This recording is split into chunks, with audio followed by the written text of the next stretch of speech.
It's so-called refrigerator. It's the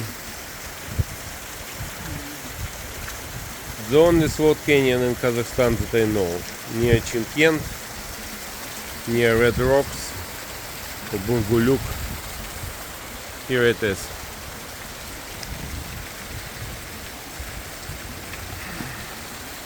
Not a very narrow slot, but it's still qualifies as a slot canyon.